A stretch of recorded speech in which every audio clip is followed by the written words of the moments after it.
നമസ്കാരം കൂട്ടുകാരെ, gold winner presents master chef Pillai 1 minute breakfast partner grain and ഗ്രേസിന്റെ പുതിയൊരു എപ്പിസോഡിലേക്ക് എല്ലാ പ്രേക്ഷകർക്കും സ്വാഗതം. ഇന്നത്തെ പോലെ ഇന്നും നമുക്കൊരു ഗസ്റ്റ് ഉണ്ട്, നമുക്ക് സ്വാഗതം ചെയ്യാം. സിനി വർഗീസ്, നമസ്കാരം. ഒരുപാട് നാളായിട്ട് കാണണമെന്ന് വിചാരിച്ച ഒരാളാണ്. കണ്ട് സന്തോഷം, വന്നതിൽ വളരെയധികം സന്തോഷം. ഇതൊക്കെ ഒരു കാസർഗോഡുകാരിയാണ്. നമ്മൾ ഈ കാസർഗോഡുള്ള ആർട്ടിസ്റ്റുകളൊക്കെ വളരെ കുറവാണ്. അവിടെയും നല്ല അടിപൊളി ഭക്ഷണം. ഞാൻ ഈ കാഞ്ഞങ്ങാടും അങ്ങനെയൊക്കെയുള്ള സ്ഥലങ്ങളിലൊക്കെ പോകുമ്പോൾ ഓരോ വീടുകളിലൊക്കെ പോയി ഭക്ഷണം കഴിച്ചിട്ടുണ്ട്. ആ ബോർഡർ ഉള്ള ഭാഗത്തെ ഭക്ഷണം വേറെ രീതിയാണ്. അത് അവിടെ കർണാടക സ്റ്റൈലും നമ്മുടെ കേരള സ്റ്റൈലും എല്ലാം കൂടെ മിക്സ് ചെയ്തിട്ടുണ്ടാക്കും. അതെ. അപ്പോൾ ഒരു ചില വീടുകളിൽ പക്ക കർണാടക ഫുഡ് കിട്ടും. അതെ. ചില വീടുകളിൽ പോയാൽ പക്ക ഈ മുസ്ലിംസ് മലബാറി, പിന്നെ കുറച്ച് പേര് നമ്മുടെ സെൻട്രൽ കേരളയിൽ നിന്ന് വന്നവരുടെ ഒരു ക്യൂസിൻ എല്ലാം മിക്സ് ആൻഡ് മാച്ച് ആയിട്ട് വന്നേക്കാണ്.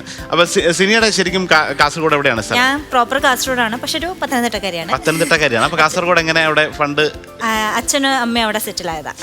ഞാൻ പഠിച്ചതും വളർന്നൊക്കെ കാസർഗോഡാണ്.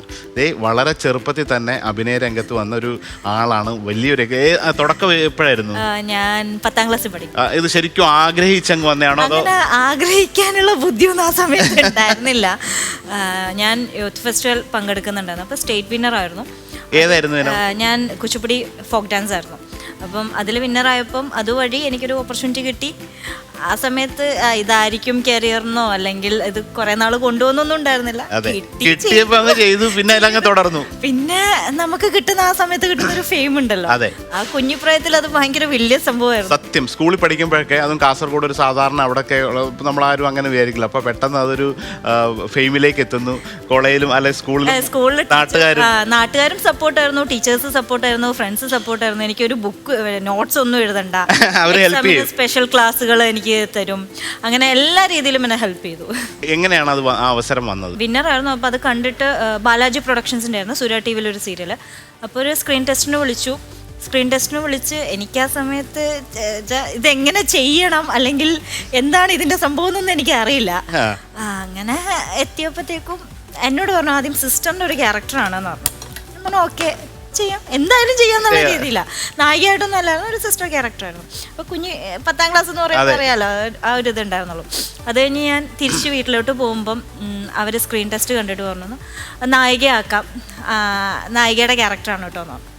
പിന്നെ സന്തോഷമായി. അല്ല, ഇന്ന് എന്താ ഉണ്ടാക്കണേ? ഇന്ന് കിട്ടിയിരിക്കുന്ന നമുക്ക് നല്ല സ്ക്വിഡ് കിട്ടിയിട്ടുണ്ട്. കണവേനെ ഇങ്ങനെ കൂന്തൽ എന്ന് പറയും, ചിലടത്ത് കൂന്തൽ എന്നാണ് പറയാം. അപ്പൊ തെക്കൻ കേരളത്തിൽ നിന്ന് കണവയെന്ന് പറയും, സ്ക്വിഡ് എന്ന് പറയും. അപ്പൊ ഈ സാധനം റിങ്സ് ആയിട്ട് കട്ട് ചെയ്തിട്ട് നമ്മുടെ ഒരു നാടൻ തോരനാണ്. അപ്പൊ കണവ വെച്ചിട്ട് ചെറിയ വളരെ സിമ്പിളായിട്ട് 4-5 ഇൻഗ്രീഡിയൻസ് വെച്ചിട്ട് ഉണ്ടാക്കാൻ പറ്റുന്നതാണ്. സ്ക്വിഡ് ക്ലീൻ ചെയ്ത് കട്ട് ചെയ്തിട്ട് ഇങ്ങനെ റിങ്സിന്റെ കണക്ക് വെച്ച് കഴിഞ്ഞാൽ നല്ല പെട്ടെന്ന് കുക്ക് ആവുകയും ചെയ്യും, വളരെ വേഗത്തിലാവുന്നതാണ്. കുക്കിംഗ് എങ്ങനെയാണ്? പേടിയുള്ള രണ്ടേ കാര്യമുള്ളൂ. ഒന്ന് കുക്കിംഗ്, രണ്ടാമത്തെ പാട്ട് പാടാൻ പറയുന്നത്. രണ്ടും ചെയ്യിപ്പിക്കേണ്ടതാണ് ഇവിടെ, കാരണം ഇത് രണ്ടും ഉള്ള ഒരു ഷോ ആണ്. അത് കുഴപ്പമില്ല. എന്താന്നറിയോ, എന്റെ വീട്ടില് അച്ഛൻ നന്നായിട്ട് കുക്ക് ചെയ്യും, അമ്മ അതിഗംഭീരമായിട്ട് കുക്ക് ചെയ്യും. അമ്മ ഉണ്ടാക്കുന്ന ഏറ്റവും ഇഷ്ടപ്പെട്ട ഫുഡ് ഏതാണ്? അത് ഷൂട്ടിങ്ങിന് അമ്മയാണ് കൂടെ വരെ. സാധാരണ ഷൂട്ട് കഴിഞ്ഞിട്ട് പോകുമ്പം അച്ഛനാണ് ഫുഡ് ഉണ്ടാക്കി വെക്കുക. അപ്പൊ നമ്മള് വിളിച്ചു പറയുന്ന വരുന്നുണ്ടെന്ന് പറയുമ്പം അച്ഛൻ എന്താ ഉണ്ടാക്കി വെക്കുന്നത്? നങ്ക് എന്ന് പറയും, എലമ്പാട്ട എന്ന് പറയും, അതിന്റെ ലെമൺ സോൾ എന്നാണ് പറഞ്ഞത്. പിന്നെ അങ്ങനെ പല ഏറ്റവും മലബാറുകാരുടെ ഏറ്റവും ഫേവറേറ്റ് ഫിഷ് ആണ് നങ്കും അയലക്കറിയാണ്, തേങ്ങ അരച്ചത്, അതാണ് ഫേവറേറ്റ്. അപ്പം നങ്ക് കറിയും ചോറും, വേറെ ഒന്നും വേണ്ട, അത് മതി. നങ്ക് എന്ന് പറഞ്ഞ മത്സ്യം നിങ്ങൾക്ക് അറിയാൻ, അത് ഫ്രൈ ചെയ്ത് കഴിക്കാനാണ് ആള് കൂടുതൽ ഇഷ്ടം. പേരും കൂടെ പറയുമല്ലോ, മാന്തൽ. രണ്ടുപേരും കൂടെ കിട്ടി, മാന്തൽ പൊരിച്ച് ഇങ്ങനെ ഈ നല്ല നീളത്തിൽ എൻ്റെ സ്കിന്നൊക്കെ മറ്റേ വളരെ ഫ്ലാറ്റായ ഫിഷാണ്. അതിനകത്ത് ബോണൊക്കെ സെൻറ്ററിലുണ്ടാവും. അതിങ്ങനെ മുളക് പൊടിയും മഞ്ഞപ്പൊടിയൊക്കെ ഇട്ടിട്ട് വെളിച്ചെണ്ണയിൽ ഇങ്ങനെ പൊരിച്ച് ഇങ്ങനെ നീളത്തിൽ കിട്ടണം അതിൻ്റെ ഹോള്. എന്നിട്ട് ചൂടോടെ ചോറും പൊടി മതി, അതാണ് ശരി. ഇതേ ആദ്യം തന്നെ നമ്മൾ പാനിനകത്ത് വെളിച്ചെണ്ണ ഒഴിച്ച് കുറച്ച് ചെറിയ ഉള്ളിയാണ്. ഇതിനകത്ത് ഈ ചെറിയ ഉള്ളി ഭയങ്കര ടേസ്റ്റാണ് ഈ തോരനൊക്കെ ഉണ്ടാക്കുന്ന സമയത്ത്. അപ്പോൾ അത് എത്ര വേണമെങ്കിലും ഇടാം. അതിനകത്ത് ആ സ്ക്വിഡിൻ്റെ അളവിന് തന്നെ ഇടുന്നു. കുറച്ച് ഇഞ്ചി, വേറെ ഒന്നും വേണ്ട, ചെറിയ ഉള്ളി, ഇഞ്ചി, അതുപോലെ പച്ചമുളക്. അപ്പോൾ ഈ ചെറുപ്പത്തിൽ തന്നെ അഭിനയ രംഗത്തേക്ക് വന്നു. അപ്പോൾ അതിൻ്റേതായ എല്ലാ ഗുണങ്ങളും, കാരണം ആ ഒരു യങ് ഏജിൽ വരുന്ന സമയത്ത് പിന്നീട് എത്രയും ഒരു എക്സ്പീരിയൻസ് കിട്ടും. സാധാരണ കുറേ ആൾക്കാരൊക്കെ കുറേ കൂടെയൊക്കെ കഴിഞ്ഞിട്ടാണ്, വളരെ അപൂർവമായിട്ടായിരിക്കും ഇങ്ങനെ വരിക. അത് എന്തുമാത്രം നമ്മളെ, പക്ഷെ ഒരു പ്രായം വരെ അതെനിക്ക് എൻജോയ് ചെയ്യാനും പറ്റിയിട്ടില്ല, പഠിക്കാനും പറ്റിയിട്ടില്ല. രണ്ടിൻ്റെയും കൂടെ ഇടയിലായത് പഠിത്തം ഉണ്ടായിരുന്നു. ഒരു സൈഡിൽ യൂത്ത് ഫെസ്റ്റിവൽ കാര്യങ്ങൾ എന്ന് പറഞ്ഞിട്ട് പോവായിരുന്നു. പിന്നെ ഇതിന്റെ ഒരു സീരിയസ്നെസ് ഒന്നും ആ സമയത്ത് അറിയില്ല. അറിയില്ല. ഇത് ചെയ്യാം, നാട്ടുകാർ കാണുന്നു, ബാബു പറയുന്നു, അതെ, എല്ലാരും കാണുന്നുണ്ടെന്ന് പറഞ്ഞു, അത് മാത്രമേ ഉണ്ടായിരുന്നുള്ളൂ. അത് അല്ലാണ്ട് ഇതെങ്ങനെ ഇമ്പ്രൂവ് ചെയ്യാം അതൊന്നും അറിയില്ല ആ ടൈമിലില്ല. പക്ഷെ ആ ടൈം ഒരു ടൈം കഴിഞ്ഞപ്പം ഈ ഒരു എക്സ്പീരിയൻസ് നമ്മളെ ഒരുപാട് ഹെൽപ്പ് ചെയ്തിട്ടുണ്ട്. അപ്പൊ അതാ ഞാൻ ചോദിച്ചത്, ആ ഒരു എക്സ്പീരിയൻസ് പിന്നീട് ഇപ്പൊ ഒരു കുറേ വർഷം ഇപ്പൊ നിങ്ങളുടെ സമകാലീനരായിട്ടുള്ള ആക്ടേഴ്സ് ഒക്കെ എടുത്തു നോക്കിക്കഴിഞ്ഞാൽ നിങ്ങൾക്ക് ആ ഒരു കുറെ കൂടെ കാലം അഭിനയിച്ച നിന്നിട്ടുണ്ട്. അതെ, ഇപ്പോഴും അത്യാവശ്യം പോകാൻ പറ്റുന്നുണ്ട്. അതാണല്ലോ ഏറ്റവും നല്ലത്, നമുക്ക് ഏറ്റവും സന്തോഷം. പിന്നെ ആ സമയത്ത് ചെയ്തോണ്ടാന്ന് തോന്നുന്നു, എനിക്കിങ്ങനെ ചിലവർക്കുണ്ടല്ലോ കാറ്റഗറി ചെയ്ത് ഇവക്ക് പാവം മാത്രമേ പറ്റുള്ളൂ, അല്ലെങ്കിൽ വില്ലി മാത്രമേ പറ്റുള്ളൂ, അല്ലെങ്കിൽ കോമഡി മാത്രമേ പറ്റുള്ളൂ എന്ന് പറഞ്ഞാൽ ഇതുണ്ടല്ലോ. പക്ഷെ എനിക്ക് എല്ലാം ചെയ്യാൻ പറ്റിയിട്ടുണ്ട്. അതാണ് ഏറ്റവും ഞാൻ ഒരു ടൈമിൽ നെഗറ്റീവ്സ് കുറേ ക്യാരക്ടേഴ്സ് ചെയ്തിട്ടുണ്ട്. സ്റ്റാർട്ട് ചെയ്തപ്പോൾ ഭയങ്കര പോസിറ്റീവ് ക്യാരക്ടേഴ്സ് പാവം കുട്ടിയായിട്ട് മാത്രമേ ചെയ്യുള്ളായിരുന്നു. പിന്നെ ഒരു ടൈം കഴിഞ്ഞപ്പം ഫുൾ കോമഡി അങ്ങനെ എല്ലാം ചെയ്യാൻ പറ്റിയിട്ടുണ്ട്. അതെ, ഇനി നമ്മള് സ്ക്വിഡ് ജസ്റ്റ് ഇതിനകത്തേക്ക് ആഡ് ചെയ്യാണ്. അതൊരു സൈഡിൽ ഗ്രില്ലാവാൻ വേണ്ടിട്ടാണ്. ഒരു കാര്യം ചോദിച്ചോട്ടെ, എനിക്ക് കുക്കിങ്ങിന് ഒരു ഇല്ലാത്തതുകൊണ്ടാണ് അത് വേവിക്കണ്ടേ. അപ്പോൾ ശരിക്കും പറഞ്ഞാൽ സ്ക്വിഡ് 2 മിനിറ്റ് പാകമാവുന്ന ഒരു സാധനമാണ്. ഇത് കേരളത്തിലൊക്കെ പണ്ട് കുക്കറിനകത്ത് കുക്ക് ചെയ്യുന്ന ആൾക്കാർ വരുന്നുണ്ട്. ഇതൊരു ചൂട് തട്ടിയാൽ തന്നെ വളരെ സോഫ്റ്റ് ആയിട്ടുള്ളൊരു മീറ്റാണ് ഇത് സംഭവം. അപ്പോൾ ഇതൊക്കെ സീ ഫുഡ്, ഷെൽഫിഷ്, പ്രത്യേകിച്ച് എല്ലാ ഈ സമുദ്രത്തിൽ നിന്ന് കിട്ടുന്ന ഇങ്ങനെയൊക്കെയുള്ള സംഭവങ്ങളൊക്കെ വളരെ വേഗത്തിൽ കുക്ക്. അപ്പോൾ പ്രത്യേകിച്ച് പെട്ടെന്ന് സെപ്പറേറ്റ് ആയിട്ട് വേവിച്ചിട്ട് ഉണ്ടാക്കേണ്ട കാര്യമൊന്നും വീട്ടിലൊക്കെ ഉണ്ടാക്കും. അടുക്കളയിൽ അവർക്ക് നന്നായി കഴിക്കാനുള്ളത് കൊണ്ട് എന്നെ കേട്ടില്ല. അപ്പോൾ ഈ സ്ക്വിഡിനകത്ത് ഒത്തിരി ജലാംശം ഉണ്ട്. അപ്പോൾ അതിനെ ഒന്ന് ജസ്റ്റ്, അതായത് കുക്ക് ആവുന്നതനുസരിച്ച് അതിൻ്റെ ജലാംശം ഇങ്ങനെ വെളി വരും. അപ്പോൾ അതിനെ ഒന്ന് ഡ്രൈ ആക്കിയിട്ടാണ്. തോരൻ എന്ന് പറയുമ്പോൾ അതൊന്ന് പെരണ്ടിരിക്കണം, ഒരുപാട് വെറ്റായിട്ട്. സാധാരണ അറിയുന്നില്ല, കാസർഗോഡ് കൂടുതൽ സാധനങ്ങളും ഈ ഇങ്ങോട്ടൊക്കെ കറികളല്ലേ വെക്കുക. മീനാണെങ്കിലും ഇറച്ചിയാണെങ്കിലും ഒക്കെ കറികളെ വെക്കാം. അവിടെ കൂടുതലും ഈ ഇറച്ചിയാണെങ്കിലും തോരനായിരിക്കും, തോരനായിരിക്കും, അങ്ങനെ കുറെ ഇതുണ്ട്. കാസർഗോഡ് ഏറ്റവും ഇഷ്ടപ്പെട്ട ഭക്ഷണം ഏതാണ്? കാസർഗോഡ് ഇപ്പൊ നിങ്ങൾ ടോട്ടലി ഇഷ്ടപ്പെട്ട നോൺ വെജ് ആണ്. നോൺ വെജ് ആണ് ഇഷ്ടം. നോൺ വെജേ വെക്കാനും അറിയുള്ളൂ ഇത്തിരിയെങ്കിലും. ചെറുപ്പം മുതലേ അനിയൻ കുക്ക് ചെയ്യും. അപ്പൊ വീട്ടിൽ ആരും ഇല്ലെങ്കിൽ അവൻ കുക്ക് ചെയ്തിട്ട് എനിക്ക് തരും. അച്ഛൻ മാത്രം ഉണ്ടെങ്കിൽ അച്ഛൻ കുക്ക് ചെയ്തിട്ട് എനിക്ക് തരും. ഞാൻ ഈ തിന്ന് പഠിച്ചു എല്ലാരും ഫീഡ് ചെയ്ത് ഭയങ്കര അഭിനയിച്ചിട്ടൊക്കെ വന്നേല്ലേ, ഇനി അടുക്കള കയറ്റി കഷ്ടപ്പെടുത്തണ്ടെന്നൊക്കെ പറഞ്ഞ് ഇങ്ങനെ ശീലിപ്പിച്ചു. പിന്നെ കല്യാണം കഴിഞ്ഞപ്പോഴാണ് ഞാൻ ആദ്യമായിട്ട് കുക്ക് ചെയ്യാൻ തുടങ്ങിയത്. എന്നിട്ട് ഭർത്താവ് എന്ത് പറഞ്ഞു? പാവ ഞാൻ എന്തുണ്ടാക്കി കൊടുത്താലും കൊള്ളാടി എന്ന് പറഞ്ഞിട്ട് പാവ ഒരു അമ്മായിയമ്മയും പാവ ഒരു ഭർത്താവും ആയതുകൊണ്ട് ഞാൻ. ഏത് സ്ഥലത്തോടാണ് കല്യാണം കഴിച്ചത്? കാസർഗോഡ്. അപ്പൊ പിന്നെ കുഴപ്പമില്ല.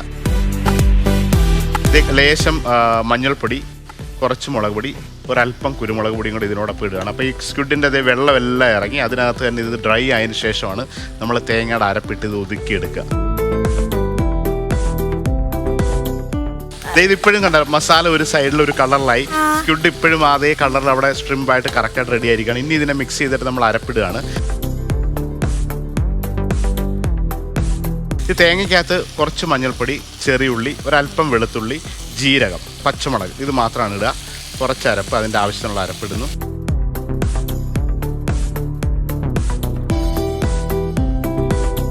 ഇനി അതിനകത്തൊരു ചെറിയ ചൂടിൽ ഒന്ന് സ്റ്റീം ആയതിനു ശേഷം അതിൻ്റെ കംപ്ലീറ്റ് ഫ്ലേവർ ഇൻഫ്യൂസ് ആയിട്ട് മിക്സ് ചെയ്തെടുക്കുമ്പം ഒരു പ്രത്യേക സ്വാദായിരിക്കും. അപ്പോൾ ഇത് ജസ്റ്റ് ഇത് ഇപ്പം അതിൻ്റെ ഒരു സ്റ്റീം വന്നു, അതിൻ്റെ ആ ഒരു ഇനി ഇതിനൊന്ന് മിക്സ് ചെയ്തെടുത്ത് കഴിഞ്ഞാൽ തീർന്നു. 5 മിനിറ്റ്സ് കുക്കിംഗ് ആണ് ഇതൊക്കെ. നമ്മൾ വിചാരിക്കില്ല ഇത് 5 മിനിറ്റ്സ് കുക്കിങ്ങും പ്രിപ്പറേഷൻ ചിലപ്പോൾ 30 മിനിറ്റ്സ് ആണ്. അപ്പോഴും ഒരു കിച്ചണിലെ കുക്കിങ്ങിൻ്റെ ഏറ്റവും ബേസിക് നോളജ് എന്ന് പറയുന്നത്, അല്ലെങ്കിൽ ബേസിക് ആയിട്ടുള്ള റൂൾ എന്ന് പറഞ്ഞാൽ മിസ് ആൻഡ് പ്ലേസ് എന്ന് പറയുന്ന ഒരു സംഭവമാണ്. എല്ലാം റെഡി ആയതിനു ശേഷം ഏറ്റവും ലാസ്റ്റ് ജോലിയാണ് കുക്കിംഗ് എന്ന് പറയാം. ഒരു സാധനം എന്നിട്ട് ഇത് തീരുന്നതനുസരിച്ചിട്ട് ഇപ്പോൾ ഒരു empty ആയി അപ്പം തന്നെ ഇത് കഴുകി അതേ സമയത്ത് വെക്കുക. ഇതിനകത്തോട്ട് കോൺസെൻട്രേറ്റ് ചെയ്യുക. കുക്കിങ്ങും കഴിയും, ക്ലീനിങ്ങും ഒരേ സമയത്ത് കഴിയും. ഇനി സിനിയുടെ എന്തൊക്കെയാണ് അടുത്ത പ്ലാൻസ്? എന്തൊക്കെയാണ് പുതിയ ലൈഫിൽ ഇതുവരെ പ്ലാൻ ഇല്ലാതെ വന്നതാണ് സംഭവങ്ങളെല്ലാം. ലൈഫിൽ ഒന്നും പ്ലാൻ വെക്കാറില്ല. അപ്പൊ നടക്കുന്നത് എന്താണോ ആ ഫ്ലോയോടൊപ്പം പോവുക. അതിന് വേണ്ടിയിട്ട് പോസിറ്റീവായിട്ട് റെഡി ആയിട്ട് നിൽക്കുകയാണ്. എന്ത് വന്നാലും ഐ ആം റെഡി. അങ്ങനെ ആ ഒരു ആറ്റിറ്റ്യൂഡ് എപ്പോഴും നല്ലത് കൂടിയാണ്. ശരി, ഇതേ നമുക്ക് ഇനി ഇതിനെ മിക്സ് ചെയ്യേണ്ട ടൈമായി. മിക്സ് ചെയ്യണോ? ഐശ്വര്യമായിട്ട് final product from Sini. Okay, ഉണ്ടോ? ഒന്നും അടുക്കി പിടിച്ചിട്ടില്ലല്ലോ? ഇല്ല. കറക്റ്റ് സ്ലോയിലല്ലേ? ഇങ്ങനെയൊക്കെ തന്നെയല്ലേ മിക്സ് ചെയ്യുന്നത്. അതെ, ഇതിനിച്ചിടെ പ്രൊഫഷണൽ ആയിട്ട് മിക്സ് ചെയ്യണം. ഞാൻ കാണിച്ചു തരാം. ഇത് കണ്ടോ, ഇപ്പൊ നമ്മളിപ്പോ എടുത്തു. ഇതിനെ ജസ്റ്റ് ഇത് എങ്ങനെ മിക്സ് ചെയ്യാം. എന്റെ ഹസ്ബൻഡ് 2 വർഷം മറ്റേ ഹോട്ടൽ മാനേജ്മെന്റ് പഠിച്ചതാ. പഠിച്ചാളാണ് അങ്ങനെ നമ്മളെടുക്കുമ്പോ എല്ലാം തറയിലോട്ട് വീഴും ഇല്ലേ?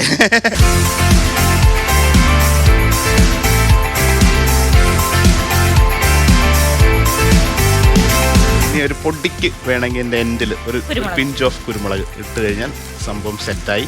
ഇത് ഞാൻ തീ ഓഫ് ചെയ്തു. സെർവ് ചെയ്യാൻ പോവാണ്.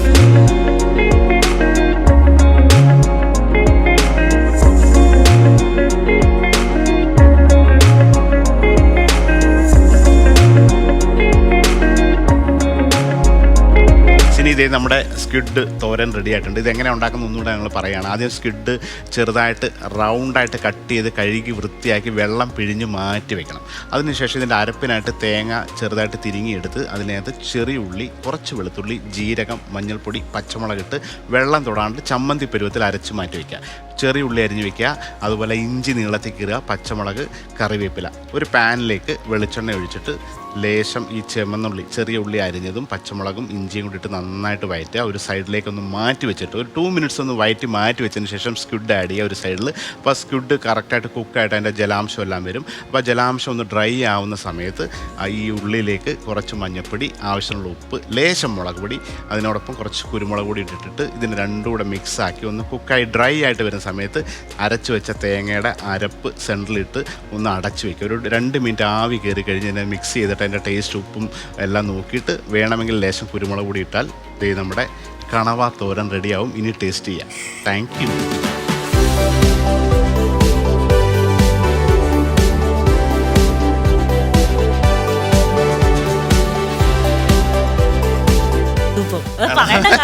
ഞാൻ ആരോടാ സൂപ്പർ താങ്ക് യു.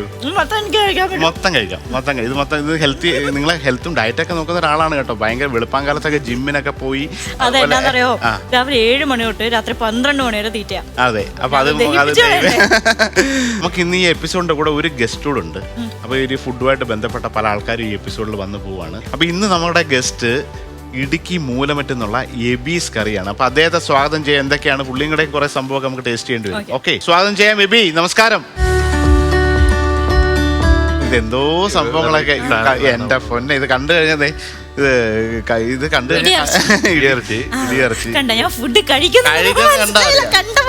അത് മൂലമറ്റമാണ്, ഇടുക്കിയാണ്. അവരുടെ ഒരു ട്രഡീഷണൽ ഹൈ റേഞ്ച് ഫുഡ്. ഇനി നമ്മൾ ഈ പല സ്ഥലങ്ങളിലും ഭക്ഷണങ്ങളൊക്കെ കഴിച്ചിരിക്കുമ്പോൾ ഇത് ആദ്യമൊന്നും എനിക്കിത് അറിയത്തില്ലായിരുന്നു. പിന്നീട് മനസ്സിലായി, ട്രാവൽ ചെയ്ത് കഴിഞ്ഞപ്പോഴാണ് ഓരോ സ്ഥലത്തെ പ്രത്യേകത അനുസരിച്ചിട്ട് സെയിം ഫുഡ്. നിങ്ങൾ ഈ ഇറച്ചിക്കറി വേണമെങ്കിൽ അതേ ബീഫിനെ കൊണ്ടുവന്നിട്ട് നിങ്ങളൊരു നോർമൽ സ്ഥലത്ത് വയനാട്ടിൽ കൊണ്ട് വെക്കുന്നത് വേറെ സാധനമാണ്, കടലിൻ്റെ അടുത്തുള്ള സ്ഥലത്ത് വയ്ക്കുമ്പോൾ വേറെ രുചിയാണ്. ഈ ഹൈ റേഞ്ച് വരുമ്പോൾ അവിടെ അന്തരീക്ഷത്തിന് പോലും ഈ രുചിയൊക്കെ സ്വാധീനിക്കാൻ പറ്റുമെന്നൊക്കെ പിന്നീട് ഡീറ്റെയിൽ ആയിട്ട് ഫുഡിനെയൊക്കെ കണ്ട് കഴിഞ്ഞ് പല സ്ഥലങ്ങളിൽ പോയി കഴിച്ചപ്പോഴാണ് ഒരേ ഭക്ഷണം, ഒരേ റെസിപ്പിയിൽ, ഒരേ മീറ്റ്, പക്ഷേ വ്യത്യസ്തമായ ഒരു അന്തരീക്ഷത്തിൽ വയ്ക്കുമ്പം ഇതിൻ്റെയൊക്കെ ടേസ്റ്റൊക്കെ മാറുന്നതായിട്ട് മനസ്സിലായിട്ടുണ്ട്.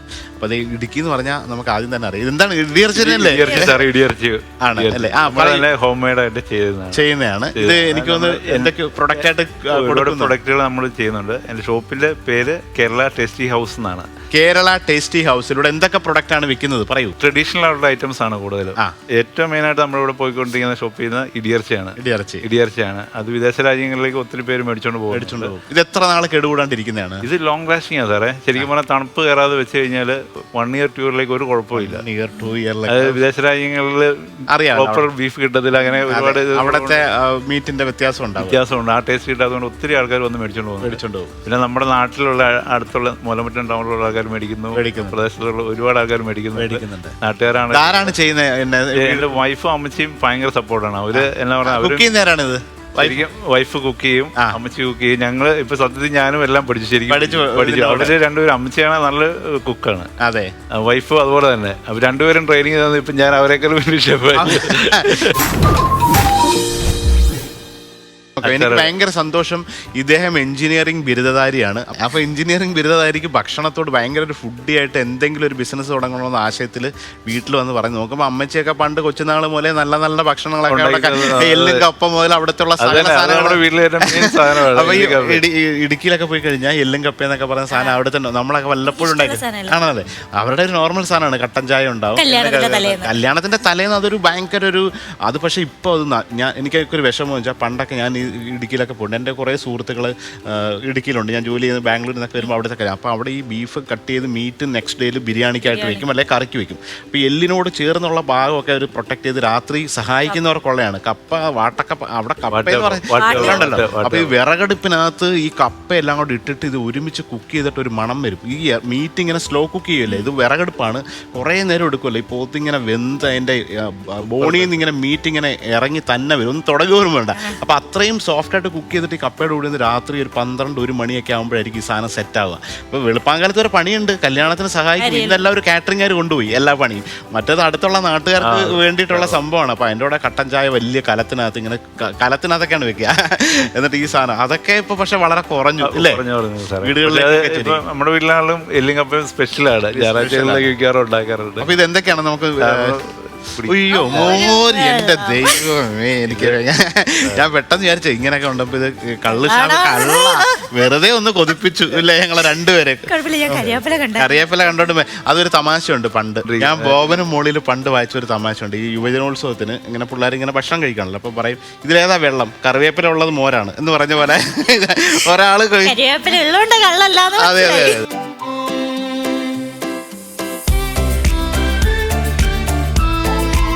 നാടൻ പച്ചമോര് ശരിക്കും ഇതേപോലെ ഒരു മൺപാത്രത്തിൽ ഉണ്ടാക്കി വെക്കുമ്പോൾ ഓൾറെഡി ഇതിനൊരു കൂളുണ്ട്. സമ്മർ ടൈമിൽ നമ്മുടെ ഷോപ്പിൽ ഇപ്പൊ നിലവിൽ ഇന്നും കൊടുത്തോണ്ടിരിക്കുന്നുണ്ട്. ആളുകൾ ഇങ്ങനെ കുടിക്കാനായിട്ട് വരുന്നുണ്ട്. ഒന്ന് വീട്ടിൽ പശുവൊക്കെ ഉണ്ടോ? പശുവില്ല, നമ്മള് തൈരായിട്ട് മേടിക്കുന്ന എല്ലാ ദിവസവും ചെയ്തുകൊണ്ടിരിക്കുന്നതാണ്.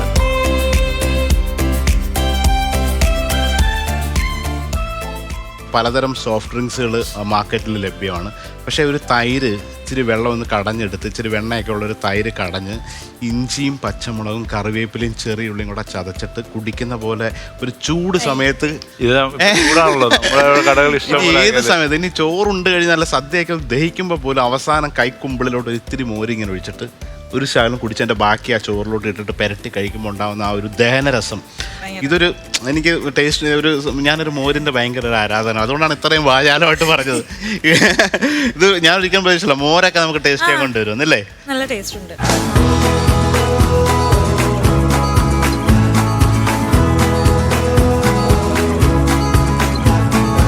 സാറേ നമ്മൾ വീട്ടിൽ തന്നെ ബീഫ് മേടിച്ച് നമ്മുടെ ചേലറിയാമല്ലോ സാറിന്, പണ്ടത്തെ ചിമ്മിനിയിൽ ഉണങ്ങി ഒരു 5 days എടുക്കും ഇത് ഉണങ്ങി വരെ. അത് കഴിഞ്ഞിട്ട് നമ്മൾ ഇടിച്ച് വറക്കുന്നതാണ്. നമ്മുടെ ഷോപ്പിൽ ഇത് സെയിൽ ചെയ്തുകൊണ്ടിരിക്കുന്നതാണ്. ഇത് അതുപോലെ മെയിനായിട്ട് നമ്മൾ കിച്ചണിൽ യൂസ് ചെയ്യുന്ന പൊടി ഐറ്റംസ്, ഓർഗാനിക് ആയിട്ടുള്ള പൊടി ഐറ്റംസ് എല്ലാം തന്നെ നമ്മൾ തന്നെ എടുക്കുന്നു, ക്ലീൻ ചെയ്യുന്നു, പൊടിക്കുന്നു. അത് യാതൊരു കെമിക്കലും ചേർക്കുന്നില്ല. സാർ ഇത് നമുക്ക് എന്താ പറയുക, ട്രഡീഷണൽ ഫുഡുകൾ ചെയ്യുമ്പോൾ എന്തൊക്കെ കാര്യങ്ങൾ മെയിനായിട്ട് ശ്രദ്ധിക്കേണ്ടത്? ശരിക്കും ഇത് ഇങ്ങനെയുള്ളൊരു ഭക്ഷണം നമ്മളെ ഓതൻസിറ്റിയാണ് മെയിൻ. ഇത് ഓർഗാനിക് ആയിട്ടുള്ള പ്രൊഡക്റ്റാണ്. ഇപ്പോൾ ഈ പറഞ്ഞ പോലെ കെമിക്കൽസ് കാര്യങ്ങൾ ഇങ്ങനെയൊക്കെയുള്ള സംഭവങ്ങളില്ലാണ്ട് ഇതിനെ ഒരു വ്യാവസായിക അടിസ്ഥാനത്തിൽ ഏറ്റവും കൂടുതൽ പേർക്ക് എത്തിക്കാൻ പറ്റുന്ന രീതിയിൽ ആ ഒരു പ്രൊഡക്റ്റിനെ സ്കെയിൽ ചെയ്യുക എന്നുള്ളതാണ് എൻ്റെ ഏറ്റവും വലിയൊരു ചലഞ്ചും ബിസിനസ്സും. ഇത് രണ്ടുമാണ് ഇതിനകത്ത്. ഏറ്റവും സ്കെയിലപ്പ് ചെയ്യാൻ ഉള്ള ഒരു ഇത്രയും വലിയൊരു പ്രൊഡക്റ്റ് ഒരു മാർക്കറ്റിൽ ഡിമാൻഡ് വരുമ്പോൾ അത്രയും പ്രൊഡക്റ്റ് ഇതുപോലെ തന്നെ ഉണ്ടാക്കിയെടുക്കണം. അത് ആ ഡിമാൻഡ് അനുസരിച്ചിട്ട് നമ്മളിത് സപ്ലൈയും കൂടെ ചെയ്യുമ്പോഴാണ് ഇതൊരു വിജയമായിട്ട് മാറുക. Thank you Sini, thank you so much. ഈ ഷോയിൽ വന്നു, നിങ്ങളുടെ പ്രസൻസ്, കഥകളൊക്കെ കേട്ടതിൽ വളരെ സന്തോഷം. അതുപോലെ എബിയുടെ ഈ ഒരു സംരംഭം നല്ല രീതിയിൽ പോട്ടെ. അപ്പോൾ ഇത് ഇങ്ങനെ ഒരു ഓർഗാനിക് പ്രൊഡക്റ്റുമായിട്ട് ഇടുക്കിയിൽ നിന്ന് ഉള്ളൊരു സംഭവമാണ്. അപ്പോൾ ഇത് വീണ്ടും നിങ്ങൾ ആഗ്രഹിക്കുന്ന രീതിയിൽ അതിനെ സ്കെയിലപ്പ് ചെയ്യാനും ഓർഗാനിക് റെസ്റ്റോറൻറ്റ് തുടങ്ങാനൊക്കെ പറ്റട്ടെ. നമ്മുടെ എല്ലാ സഹായവും സഹകരണവും ഉണ്ടാവും. Gold winner presents master chef പിള്ളയെ 1 minute breakfast partner grain and ഗ്രേസിൻ്റെ ഒരു എപ്പിസോഡ് ഇവിടെ പൂർത്തിയാവുകയാണ്. അപ്പോൾ ഇതുപോലൊരു ഗസ്റ്റും ഇതുപോലൊരു കഥയൊക്കെ ആയിട്ട് ഞങ്ങൾ വീണ്ടും വരും. Thank you so much.